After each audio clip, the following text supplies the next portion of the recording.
everyone, it's Amanda, and you probably, if you've followed along with some of my videos, met Dr. Mary Lauda. I renamed you already, Mary. I know. I got a plaque once with my name, Larry Lauder. So, you know.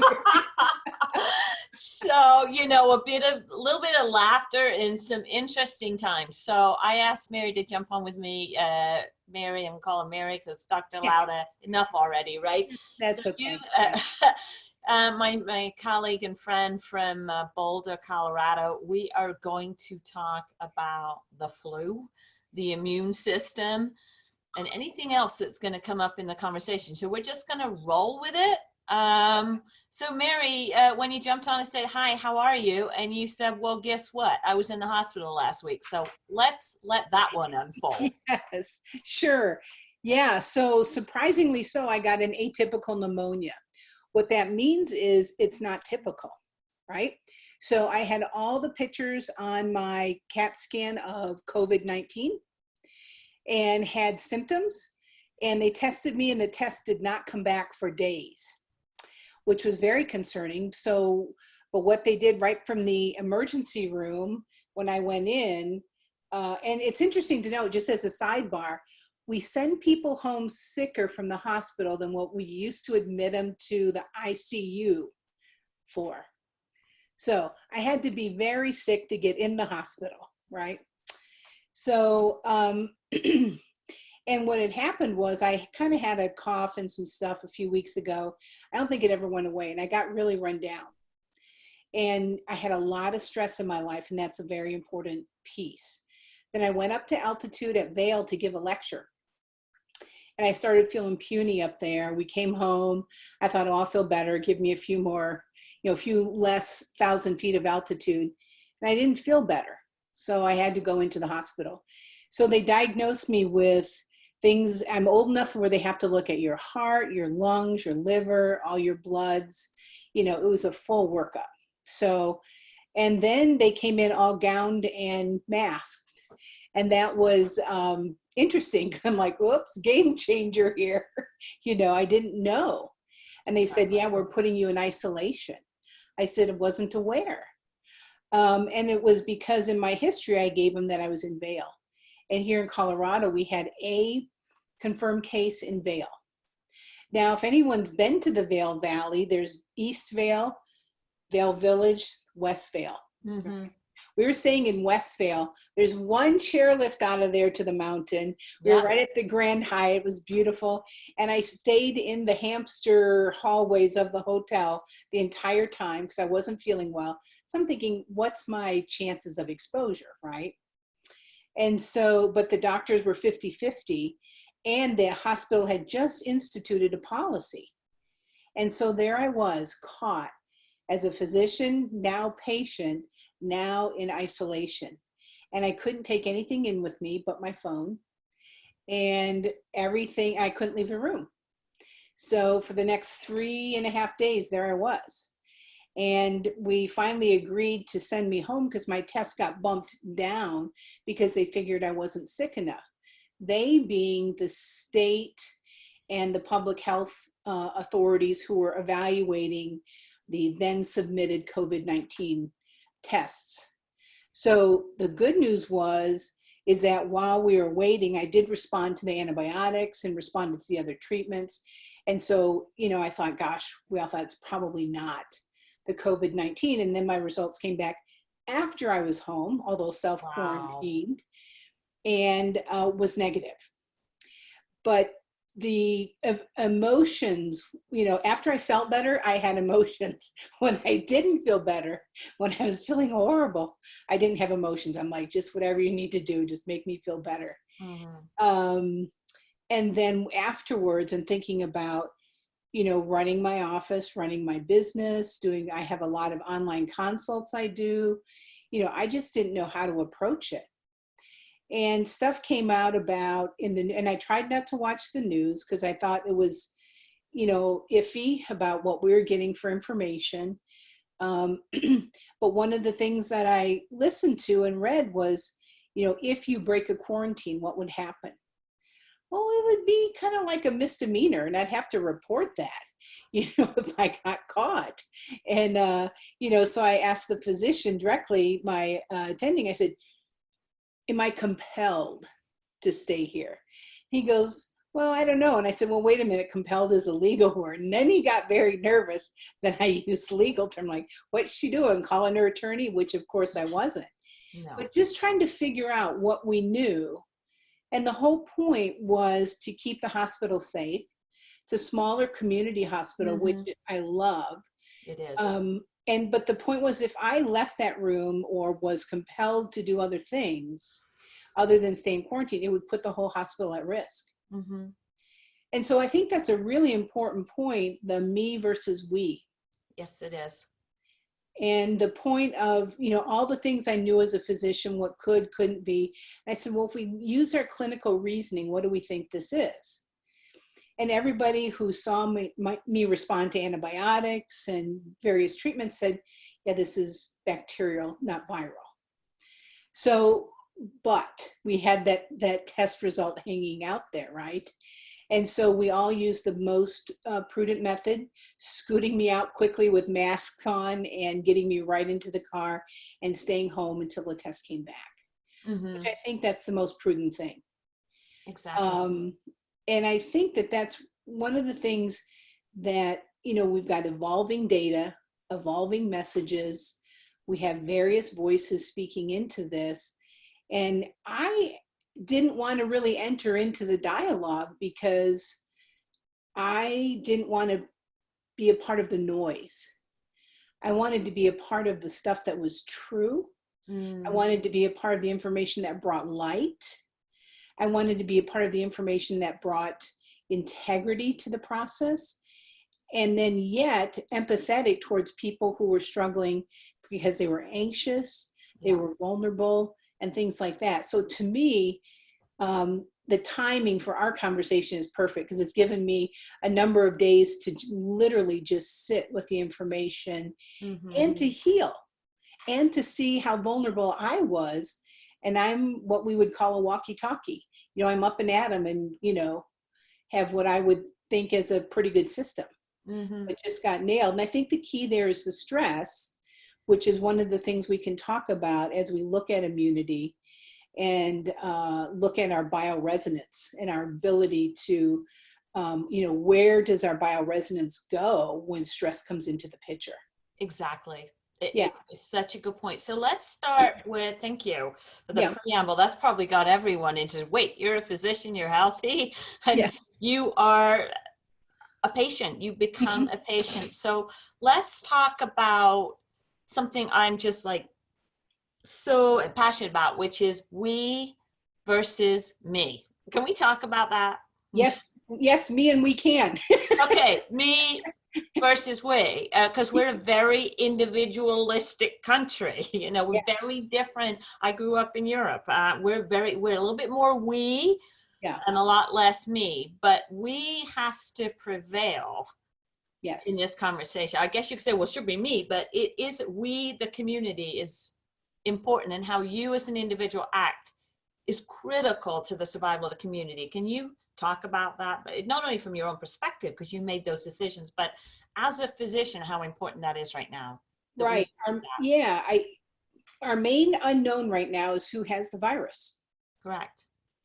What we do know is that when people get the virus, if they're in the vulnerable population, so that cohort of we are going to be the elderly, those with chronic diagnoses, diabetes, heart disease, congestive heart failure, COPD, which is lung disease or emphysema, asthma, okay? Probably also the frail vulnerable that are in facilities, right? Yes. So that's going to be your dementia patients, Parkinson's, advanced chronic conditions. The thing about what makes a pandemic different than just an epidemic is the pandemic, we inherently in our immune system do not have what it takes to fight it. And that's a key public health distinction. That we just think pandemic is because there's planes and people go all over the place. Well, sort of. No, it's because where the virus originated in China, they're actually now looking for an animal source. Mm-hmm. And I found this to be very fascinating because if you look at the avian flu, that's what made that so, which is came from chickens. That's the bird flu. It became so much more virulent because it initially came from an animal. Mm-hmm. So it's a different immune system. Correct. So that's what we're thinking about this, that there has to be some other link. So the me versus we is we're all in this together. It feels, if you go out in the community, very 9/11-ish, It does. and people are, when I was in the grocery store with my husband, Andy, this morning, um, people were not looking at one another. Interesting. People had stuff in their carts and they just looked away. And I found that very fascinating. Mm-hmm. And I found a couple people scurrying through, fruits and vegetables. And I said, well, here's some more strawberries over there at the other kiosk. And they were like reaching for the last one, and I was reaching past it to get raspberries. Right. But that scarcity mentality is more likely where the we versus me comes in as well. I talk about the toilet tissue, can you spare a square, right? I mean, how much, in many countries, they don't have toilet tissue. Yes, true. And there's many ways to, take good hygienic care of oneself without having to buy $100 worth of toilet tissue. So that's the me versus we. I think, looking at being patient wherever we are. Everything took longer. It took 2.5 hours to get groceries. That's We're interesting. a family of two, and I just found that very fascinating. Yeah, it's interesting because you're from the Midwest originally, and I lived in Colorado and then moved to the upper Midwest here for a while. And I'm in a more rural part, as you know, sort of western Wisconsin right now. And the upper Midwest, the Midwestern people are known to be super nice. They are. It's like, the grocery stores are fully stocked. People aren't avoiding each other. They're saying hello. They're being mindful as they can be, with or without knowledge. But depending where you are in the country, it's very, very different for us. So it doesn't take us 2.5 hours to shop right now. So it's probably a little bit of a benefit of a rural community versus a densely populated one right now, which plays out a little bit in the numbers I think we're seeing. We don't know what all's here, but. I think so. And I found the majority of people were above 60 in the grocery store. At what time were you there? Like earlier this morning? 8:30 this morning. Yeah, that would make sense. I saw that too. Obviously kids have to go to school and some people are just hunkered down already. So yeah. Yeah, so I thought that was fascinating. So I let them have precedence over everything. Pretty much. Yeah. And so I think, it's a new normal. We need to find our way through this.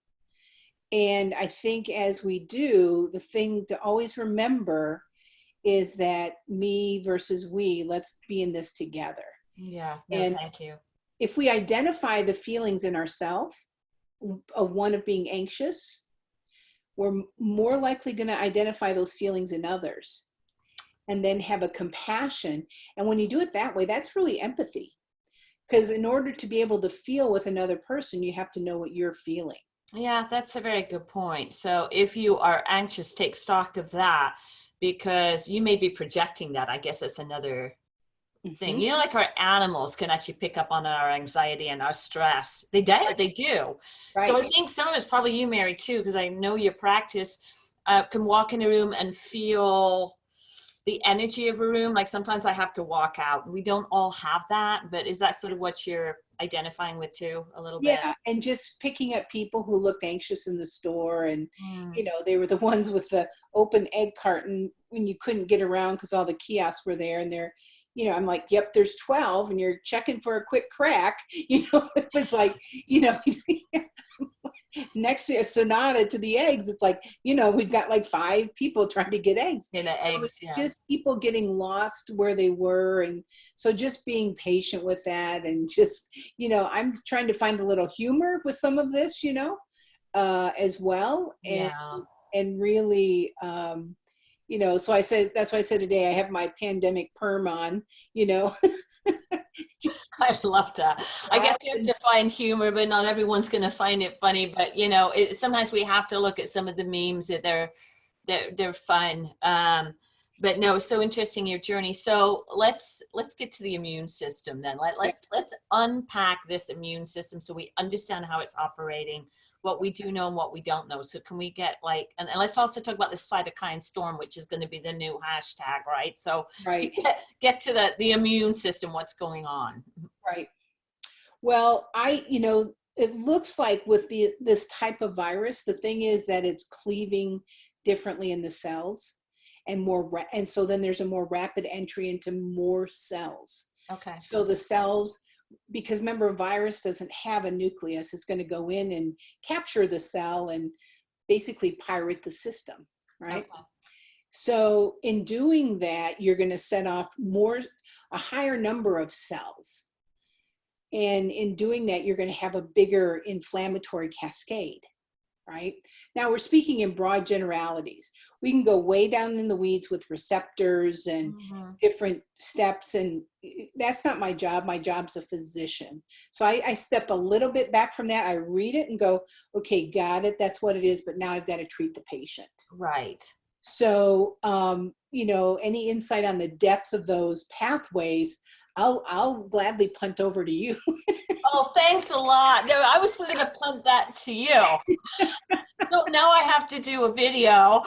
Yeah, yeah. No, I think what we could fairly say was that there's going to be, it's a new cleavage in, it's a higher number of cells involved, greater inflammatory cascade. So that's what this storm is. So normally the immune system, it certainly works at a series of triggers. And you have a sort of an upregulation or activation of the immune system. And usually your body, give or take a couple of days, can downregulate it or quieten it. Right. In this case, it can't. So it's like overwhelming the immune system and recruiting more and more activators, I guess. And right. So you don't have a break, BRAKE, on the immune system. That's what's happening. That's right. And then with this particular virus, the COVID-19, because it's cleaving in so many different cells, that is even expanded more. And that could be more of an exponential, because we don't have the immunity to that. So the body's going, hey, what's that? I don't know. There's instead of 10 cells, there's 100 cells. Obviously, those are arbitrary numbers, and just the body, the immune system becomes much more overwhelmed much sooner. And then that's what's putting people into these rapid, 3 to 5 day later, acute respiratory distress syndromes. So and the immune system is interesting. I think it was Mark Leponis and Mark Hyman way back in the day had this really interesting discussion of how the immune system works. And it's like where we are right now, where people are getting really sick, is we pulled in the special forces in the immune system, and they're not good enough. Right. So we've overwhelmed all the barriers on the battlefield, if you will. Right. That's not funny either, but that's what's going on. And the body's left with no defense mechanisms. It's blown through all of them. Well, what feeds the defense mechanisms? If we step back and think about that. So if we were to use a mass spectrometer and look at all the aspects of the pathways, right? So the mass spectrometer would look at, okay, what about your calcium, your magnesium, your zinc, your glutathione, your, whatever's that go into cellular function. I thought of this as, well, to give our immune system the best chance, first work at the cellular level. Exactly. And put then in those antioxidants. So you've got glutathione, zinc, vitamin D with vitamin K. I mean, most people have low vitamin D because they have low vitamin K. And so if we give them the D with the K, that tends to work. Magnesium, if I haven't said it. And so when you put those into the system, we've got the types of deliveries of those are the liposomal forms. So intracellularly, they're present. And, there were some interesting studies that came out of China. They're now using higher dose vitamin C to treat. I wanted to talk about that. Yeah. It's 10 grams. That to me is not high dose. So at that point, what we know, some of the things we know about vitamin C that's not well talked about, it's an electron donor and an electron receiver. So it's quite possible that 10 grams in people, give or take, is the sweet spot for that balance. Interesting. And And yeah, I wanted to ask you about that because we're talking about an acute infusion of vitamin C. We're not talking about you need to go out and suddenly start taking 10,000, was it grams? How many, is it grams or what did they do? 10 grams. Grams, that is huge. So Yeah. this is pharmacological doses, people. Do not go and No. start dosing yourselves in 2 gram or even 10 grams because vitamin C in that case can be a pro-oxidant, right? Which means it can totally unbalance your system. Well, and it's got to go through a lot of barriers to get to the cell. It When we does. give it, and so I give high dose vitamin C in my office. But you give it. Your patients are not giving it to themselves. Right. I prescribe it. We have high dose vitamin C IVs, ozone, which is major autohemotherapy, UVB light, all those things that are can be antiviral. Exactly. But I agree with you, Amanda. I don't. That's pharmacological doses. It is. That is prescribing. That should be left to the licensed physicians, very specifically. And I think too, if we look at pathways, and if we get so far down in the weeds on the pathways, which is lovely for our edification and learning, and if we try and push a molecule, a treatment down the pathways like melatonin. Let's just pick on that a minute. You know, I've had some patients that have been on 30 milligrams of melatonin. I'm like, okay, when we measure you, I had one patient who was like in the 800s. I said, that's just not safe. We don't have safety tests at that safety research at that level. She says, well, it's not harming me. I said, till we know better. Yeah. So. Right. So yeah, it's not a one. So if we're picking one metabolite, one pathway, we're losing the entire concept of the body always desires hemostasis. Correct. Always desires balance. So this is a really important point I wanted to, because you're going to see, so ascorbic acid, vitamin C has hit the airwaves, right? Yep. Oh, well, if I take 10 grams, even 2 grams of vitamin C, it is totally out of balance pharmacologically with how your body works if it is not supervised by a physician or a clinician working with a physician. It's the same with elderberry. That's going to come up. And you mentioned melatonin. If you haven't heard of it yet, it's going to hit the airwaves because I'm started seeing that because it's coming through research that melatonin, when it's managed in care under a licensed physician or a care provider, it may be able to mitigate the impact of a receptor. It's called NLFP3. I just read that today, which is a master upregulator of the immune system. It activates NF-kappa B, right, which is the cytokine storm inducing molecule, if that's correct. So melatonin, you're going to see in research, may block the activation of this core receptor. It may. And it's done in clinical studies. So this does not mean, right, Mary? Right. You all go out there and start taking melatonin because melatonin is instrumental to neurotransmitter production. So guess what? You might be out here. So go ahead. So where are those receptors found that you mentioned? Those ones you just mentioned. The F3, sorry, I think it's that, yeah. Yeah. In cells, they're found in cells. Okay, so are they across the body, all the cells, right? That I don't know because I'm NF-kappa B, yes. The other one, NFP, F3, forgive me if I'm saying it the wrong way around. Yeah. I don't know across all cells because I'm only just starting to kind of. Sure, and not trying to put you on the spot, not at all. But I think it's an important point because we go receptors, cells, it's everywhere. This will work. Yeah. No. And I think that's the most important an important point. The melatonin also helps modulate in the mitochondria reactive oxidative species. Correct. Yes.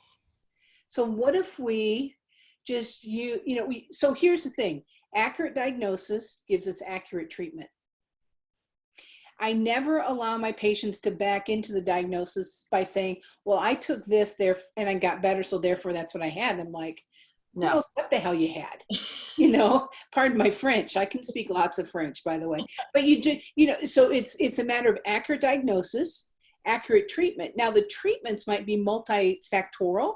Right. There might be many ways to treat, but you have to start with an accurate diagnosis. Correct. Good point. Yeah. So if if we have a person that we know has mitochondrial dysfunction, what are they going to have? Metabolic syndrome, hypertension, some form, maybe plus or minus cardiovascular disease, maybe a fibromyalgia, something like that. Support the mitochondria. Okay, get your intracellular support, the vitamins A, the C, the vitamin D with K, magnesium, and zinc. Get those in at low levels. Mm-hmm. And that research comes to us out of Rorton Clinic, which is in Kansas. They do the high dose vitamin C, they do the cancer treatments. And what they figured out was I had figured it out before I went to a conference there, and I was pretty excited about it. As I looked at the genomic pathways, looked at tests that I did to find the nutrients along the way, mm-hmm. so the secondary steps, but using the genomics, those particular things, A, C, and magnesium, zinc, right, were low in people. Right. In metabolic dysfunction, mitochondrial dysfunction. Yeah, it makes sense. And some people looked well physically, but their stress was so high. Mm-hmm. So if we look at stress and trauma, where that comes in the body, that's going to be midbrain down. All trauma is held in the body. All trauma is held in the body. I'll say it one more time. All trauma is held in the body. Whether it's physical or emotional. Right. Okay. So that means all the cells. How many? All. So then what they do is they upregulate or change a regulation. The cortisol level changes, the sympathetic tone changes. And so we've got this fired up system that is just spitting out a lot of inflammation. Okay, so that's a really good point, because we've got a lot of people running on adrenaline and frightened right now. Yes. So one of the first things to do, whether you think you're symptomatic or you're not, one of the first steps in prevention would be to take an inventory of your stress level. Yes. Okay. Yes. And see if why you're anxious about things is because you're triggered. I overreacted a couple times this week. Now, I mean, could have been more, but it was really a couple times. And I realized it came from fear. Interesting. Because I was afraid I was going to get stuck in the hospital because they weren't sure if they were going to let me out. And things, the third leading cause of death in our country is physicians, pills, and, medical treatments. So a hospital is never a safe place. And it's never safe for a physician to be a patient in a hospital. You want to try and treat yourself, and you need to lay there and be treated. Exactly. But it's always something happens to the physician. So it was, so I had a lot, and just a year ago, honestly, I lost my mom. Yes. She passed away. And there was some issues relative to her hospitalization. So I had a number of triggers that I was dealing with. So when we look kind of metabolically, if we can, because we're not talking about stress in this illness. We're talking about getting everything so we can sequester away. But we're not talking about, even if we're sitting at home, how do we manage that? What is the impact of stress on ourselves? What is happening? It's much bigger than we know. Okay. And much bigger than we pay attention to, because we've modulated up to a new normal. Interesting. Yeah. Of being snippy, snappy, short answered, curt, rude, whatever, or a dynamic, whatever word we want to label it, to push through. Interesting. Yeah. And so everybody has trauma. Everybody has stuff they need to deal with that is just universal. Mm-hmm. So mindfulness, not mindlessness, but mindfulness. The biggest trigger and the biggest way to come back in, because see, with trauma, you disassociate from your body because your body's not safe. It's not safe to be there. Interesting.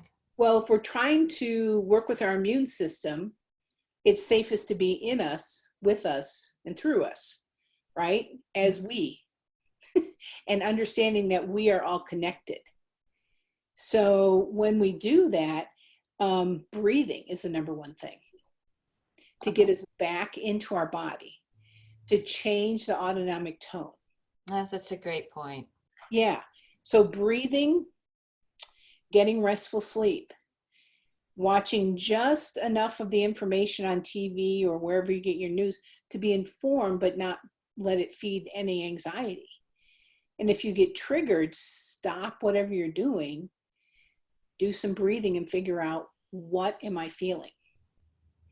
And I can, say when I was hospitalized and I overreacted and was talking to my sister who's out of state back in Michigan, I was like, I got to go. And I had to figure out what I was feeling. And it took me quite some time. What you were running from, where were you going from?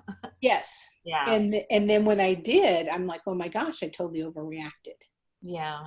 Yeah. So, self-compassion during these times when we overreact, non-judgment of others when they overreact. Yeah, that's very true. It's very true. And I think that would speak to your point of we. And those things, I think would help modulate our immune system. I think if we come into this completely stressed and, oh my gosh, everything's changing, and the more anxiety we have, the more it becomes about me. And anxiety is interesting. Sorry, Bear, I was going to jump in, and I think because you and I both work in genomics, there are certain genes that are triggered through anxiety, and they have a way, they talk to your brain, they come from your gut, they talk to your brain, and they actually change your satiety mechanisms. Yes. So this is where being anxious is related to overeating, because it actually it's called the leptin-ghrelin action or ghrelin axis, right? Yes. And anxiety can actually overrule the axis. It makes non-common sense, and you don't turn off your hunger cues. This is where overeating comes from. They're not that that's happening to those right. People do eat out of stress. This is one time when we don't need you to overeat, right? Actually, what we know in science, and I'm not going to suggest everybody stand down and stop eating, what we actually know, and correct me if I'm wrong, Mary, not only you agree with that sort of overriding of your anxiety, society mechanisms, but also what we know is when you stand down from eating and you don't snack all the time, there are actually immune benefits, and it's called autophagy. Yes. You're actually using that in your life right now. We talked about that last time I was online with you. So fasting. Yeah. So let's talk about that. Now, we're not suggesting everyone stop eating. That's not what we're talking about. But we went from stress to hunger to how actually you can use food, or this idea of autophagy and fasting, to try to reset your immune system. Let's head there for a moment. Yeah. Well, the evidence is getting stronger and stronger on the intermittent fasting. It is. And then there's more pushback from some of the traditional venues and traditional education pieces within our culture. And so that tells me we're on the right track. That's right. Because we're going to eat less. We're going to require less medication. We're going to require, and so that's going to be a major pushback. So wherever you see a major pushback in one of the big corporate type of settings, we know we're on the right track. That's right. And, if you're interested in what we're talking about, it's called autophagy. It has some other names, or you might see it as intermittent fasting or time restricted eating. The Salk Institute, SALK, just came out with some great research. They're not the only research institute, but basically what we're talking about is reducing the amount of time you're eating. We're not saying stop eating unless that's what you want to do, a couple of days on and off. Don't do that. Yeah, this is not the time unless you've been doing that. But you're reducing your eating window, say from 16 hours a day to slowly to 14 to 12 to 10. This is actually a way to help you actually let your body stand down and do its repair work. Is that correct? I think that's a great way to say it, because it's, when you eat, insulin is secreted. Well, if, and I know there are a lot of other hormones as well, but let's just pick on insulin a little bit. Let's bring our buddy insulin along. So but what if there's resistance to insulin?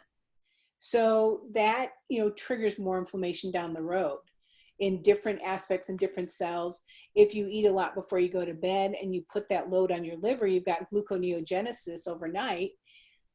So, you're kind of really pushing that liver. The liver says, I'm kind of the Rodney Dangerfield of the organs. I don't get any respect. And then all of a sudden, it starts to store fat. That storage of fat disrupts its function. And it's not just the pathways that we all talk about in detoxification. It's just the hepatocellular function of the liver. And it just gets congested. Well, what happens when our lungs get congested? We have fluid. What happens when the liver gets congested? There's fluid somewhere. There's got to be changes in cells, breakdown of cells, cell apoptosis. You get more inflammation. You get obviously well past mitochondrial damage. So we've got, all we're saying with that autophagy and with that intermittent fasting is give it a rest. Yeah, that's basically what it is. Yeah. And that's something that I honestly have taken really to heart. Because I got to go through a bunch of tests sitting in that hospital thinking it could be this, it could be that, I'm like, another bullet dodge, thank God. But seeing the effects of stress, seeing the effects of things like that, I'm like, no matter what, with this being just a pneumonia, which is never good, 30% of the people that go into the hospital don't come out with pneumonia. So high, 30% death rate, that's quite high. It's time to really pay attention to my immune system better. Right? So I think that those things are super important. And I actually talked about that because we'll talk a little bit about food here, Mary, but I want to, because it's so interesting to talk to you as a physician and your perspective. I did record a video a little bit earlier today where I talked about food and talked about what these are the targets and this is what it's doing. So if you're wondering if we're going to get to food here, not so much so we can end talking about that, because I think this idea of talking about stress and taking stock of yourself and letting your body stand down, which is a principle of Chinese medicine. It's not my area of specialty at all, but we know so much in genomics. Like one of our genes is the clock gene. We have a clock gene. All of our audiences, I love that one. It's brilliant. Like we have a master clock gene, and we have all our organs have clocks. And so the master clock gene, works with all the other clocks in the body, but part of what the body does, what I think we do 12 and 2, or 12 and 3, is it cleans. Yes, that's why, right? This is why sleep is so important. This is why not eating around the clock is important, because you don't let your body stand down and do house cleaning. It's true. We know it metabolically, biochemically, and through science. So. And same with exercise. I mean, the type of exercise that we know that we learned through our genomic profile, you want to exercise, but not over-exercise. The whole key is not stimulating that oxidative cascade. Exactly. Because if you stimulate that and you don't have those basic intracellular supports, those are really the buttresses for the cells and for the mitochondria to function. So let's talk about that oxidative stress. And since you've gone there, Mary, now we have to talk about it. Thanks. So oxidative stress, what is it? So many of you know, but in case you don't know, so oxidative stress, I like to think of it as a three-legged stool that's lost a leg. So to rebalance the stool metabolically, you need 3 legs. So when you're sick, or when you're exposed to toxins, when you are in a stressful situation, your body by default metabolically and also through breathing will produce these free radicals. So think about that. If your respiratory system is impeded, you're going to be generating a lot of these free radicals, this oxidative stress. We can mitigate that. Oxidative stress, out of control, causes inflammation. Inflammation is your immune system talking to you. Elevated inflammation causes oxidative stress. So it's this circuitous battle that your body can't get out of. But we know through medicine, in some cases we have to intervene at a medical level. But we also know at home how you can mitigate this, which is what I talked about earlier in my video. But let's go there right now. So, because I have people mitigate basically with using 5,000 to 7,500 vitamin D with appropriate vitamin K, which is about 98 micrograms. That's if you're treating someone, right, with acute oxidative. If I'm under my care, everybody kind of goes on this basic cellular rejuvenation protocol because we want these nutrients around for the cells to function. Exactly. And then the vitamin C, I have them do 1 gram a day. And it's the liposomal, the stuff that we know gets into the cell and the cell level goes up. Then we want some glutathione. I do about 400 milligrams, not a lot.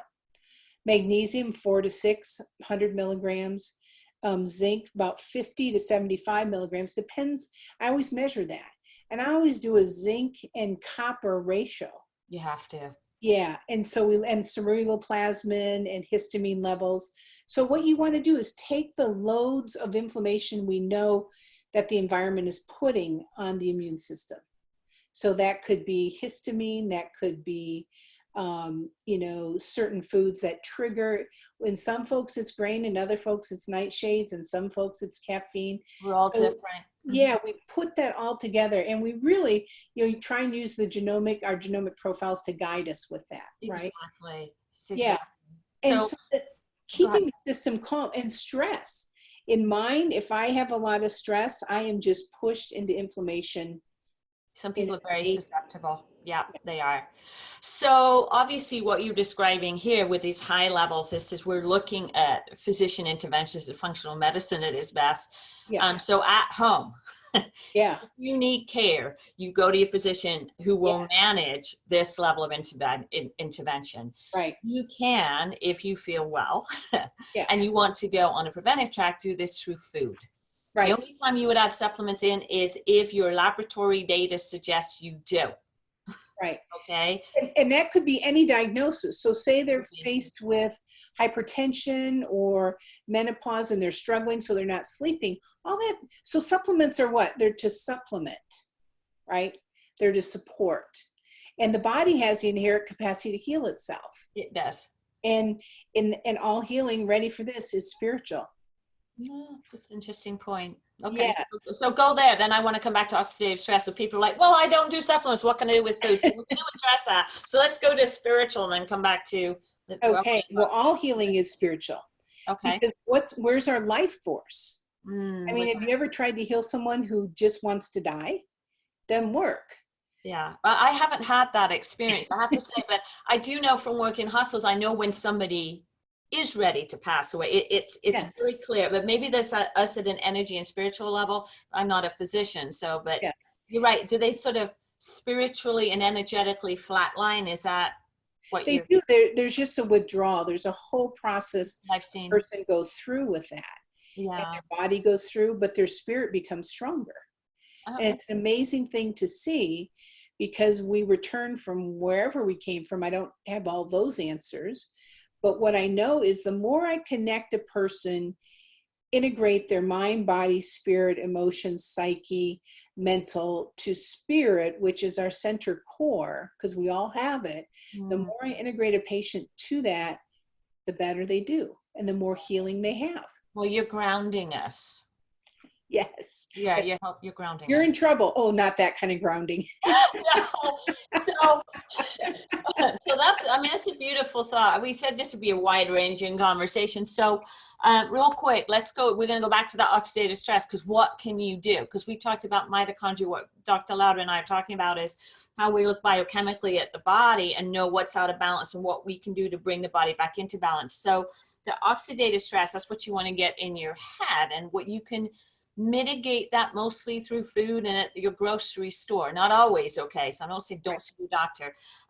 So what we want to try and do is stabilize those oxygen molecules, and you can do it through vitamins A, C, and E. So you can get that through your colorful fruit and vegetables. That's right. But the power is actually in your body. So your body has the ability to turn on its own fire hose, I call it, okay? And so your body can produce its own antioxidants very, very powerfully. They're so much more powerful. It's like special forces versus somewhat the sentry at the barrack, at the gate, right? So it's one person versus, special forces. So to do that, we use very specific foods and very specific bioactives. So bioactives are phytochemicals that are in food, like quercetin. You may have heard of curcumin and turmeric. Yes. So I did record this morning. We're going to talk about it really quickly, because some of you may not want to sit and listen to videos all day. But what else are you going to do? Exactly. So The powerful foods, if you only have so many dollars, are going to be the crucifix, the things that people sneak by, right, Mary? You know, Yeah. your cabbage, your kale. If you don't like kale, get bok choy. If you don't like that, get arugula, get radishes. These are powerful, powerful ingredients that will help turn on that fire hose. So will turmeric, the Yes. root or the spice, right? Yep. So whatever, one may be more powerful than the other. We don't care right now. We just want you to understand what certain food is doing. If food is, and the information food is how your body operates. It's Right. the body's operating system. It's the information it uses. Garlic or onions, right, Mary? Leeks, shallots. Yes, I agree with all that. Yes. Right. And then if you really want to go a little deeper, not deeper, just like to the icing on the cake, the biochemical cake, you do not want to pass the herbs. So Right. think of all the Mediterranean herbs: sage, thyme, oregano, basil, what else? Marjoram, even tarragon. They have information that will turn this fire hose on. Okay. So if you want to do one thing, don't cook a meal without some herb or some spice. It will do something. Unless there's a food drug interaction, which your doctor will tell you about, or your nurse, or your dietitian, or whatever, naturopath. Right. That's where you want to go. So I want to see you can heal yourself. Like you said, it's stress, it's spiritual. That being said, Mary, you will go and see a doctor if you don't feel well, right? So Right. I have an innate ability to heal, but there's a point at which you can't. So let's talk about that real quick. I think, we don't want to wave a magic wand, but let's talk about when you do need to see a doctor. Yeah, that's a great point. So symptoms that and we're doing a lot of telemedicine. So they're calling and screening to see if folks need to come in, because you don't want people to, spread everything. So that's really important. Fever, anything above 99.9. Cough, Dry congestion. cough, right? Not a productive. It's a dry or either. Either. Yeah, it's hard to, either. And then aches, body aches, muscle aches, fatigue. Well, that's vague enough. It could be anything. Yeah, that's the challenge. Yeah, so that's where the importance of the testing comes. Yes. And I wish we had been a little bit more prepared for that. So here we are. Here we are. So use our smarts. Don't overreact. Call, here in Colorado, they say if you have these symptoms, call this number and they're going to screen you. Okay. So there is that mechanism in Colorado. It's like look for that in your community. Look for that in your community. I do think our numbers are low for COVID-19 because we haven't tested enough. Yeah, that's what I'm hearing from the medical community. And then how it's amplifying is the issue, which is why we want to physically and socially isolate. You are a vector and you don't know it. Right. Not the time to say, I'm fine, my temperature is 96.8 or whatever the heck it is. You don't know. Right. And so that flattens the curve. Yes. So that just is the avoidance part. That gets back to our original point of the me versus we. Yes, it does. So me doesn't need to be a vector for the we. Correct. And that's the thing. And I think too, you pointed out the at-risk populations, but we also know there was a wonderful physician. He was with a group in Italy. It's a group of Americans. And he said, we get back to the United States. He said, I was monitoring everyone. He said the sickest was the 40-year-old, the healthiest was the 82-year-old. We are unique beings. You have no idea. Do not think just because you're healthy skiing in Vail, right? And you're great at 9,500 feet or whatever. No, 75 there, right? No, it's 9 to 12. Oh, it's 9 to 12. That was my training ground. I'm like, I forgot. Vail was low. We were up in Summit County, but the bottom line is altitude is also, is just another level of stress for some people, but most of us are not at that altitude. Right. So there was someplace else I wanted to go with this. Yeah, that the me versus we, it's like, this is no time to be a hero. And I think people are getting that, I hope. You are not a hero. Your heroism is if you stay home, if you're asked to, et cetera, et cetera.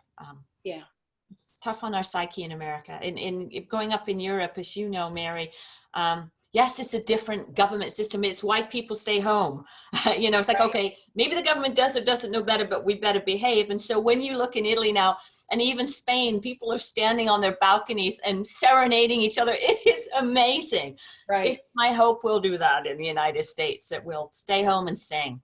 Well, we're no longer a Wild West country. We're not.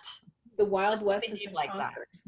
Yeah, and that pioneering spirit, that's so much about it being American. And It is. the other part of that, we're also kind of left to fend for ourselves. Yeah, well, that's, yes. And so I think those things, those are paradigms that I'm hoping change. Those are paradigms I feel passionate about, because I feel we need to all have access to good care. And it doesn't take us down financially. And I do think it is a right as being an American. And I think we need to, and I think this whole pandemic, I think, is going to cause us to relook at many things. So, I mean, it's a very good point, because I think, listening to good voices in the media or whatever, good scientists, good doctors right now, when we look back in time, I think I was listening to one doctor talk about how cholera changed the world, how malaria changed the world, how 9/11 in our country, it not only changed America and the systems we have in place, but it changed the world. And I think that's the point he was going to, that this may be the tipping point for America, that moving forward, it was what was going to happen to make us change our public health system. I hope so. Some of us hope so, some people don't, but I know that's our point of view, and I certainly, a lot of my colleagues are like, good Lord, but this isn't going to be a debate about that. But Right. I think, there's important things to come in the future, but right now it's all about how we take care of ourselves. So Yes, and I do think we need to take the lead for ourselves, look around for those who may be vulnerable, and reach out. Exactly. Yeah. Great. Hey, listen, we've it doesn't take long to go for an hour talking to you. And there's a couple of things I didn't ask you about, but I may come back in a couple of weeks and say, well, let's talk about this ACE receptor and nitric oxide. But I think, well, we've given people plenty to talk about right now. But don't self-treat, everyone. Don't. If you suddenly start to take a supplement because you read about it, know that. Don't self-treat. Don't self-treat. Eat good food. Don't change what you're doing, but if you're suddenly starting to take a tincture or melatonin or whatever, everything you put in your mouth has information for your body. Don't do it without clinical insight. Accurate diagnosis, accurate treatment. So know what you're treating. And then there's going to be more than one ways to treat it. So always know what you're treating. Yeah. Great piece of advice. Mary, you're amazing. And you stepped out of the hospital, stepped into your office. I did. I'm doing good. I'm feeling much, much better. So I'm very thankful, even though, people say, if you do integrative medicine, don't you hate the system? I don't enjoy the system because of its limitations, and loved exactly all the care I had. My physicians were fantastic. So very thankful. That's amazing. Thank you, Bill. You were at Shaw Medical up there? Or? No, I actually came home, and I thought, you came home. Okay. I thought, I'll be better. And the hospital from us is 1.5 miles from our home. There you go. Okay. So that worked out quite nice, but yes. Oh, that's great. Well, I'm glad you're safe. I'm sure everyone's really when they listen to this track, is going to really enjoy it. And let's talk again as we navigate through this. There's so much to talk about. It's so nice to talk to a physician who goes, every physician is a human being. Yes. Under a lot of stress right now, but it's nice that you could take time out and say, there's some different ways to think about this spiritually, from a stress perspective, and think about that, people. So stay sane, stay safe, and stay sane. Take deep breaths. Thank you so much, Mary. You're awesome. All right. Bye for now. Bye.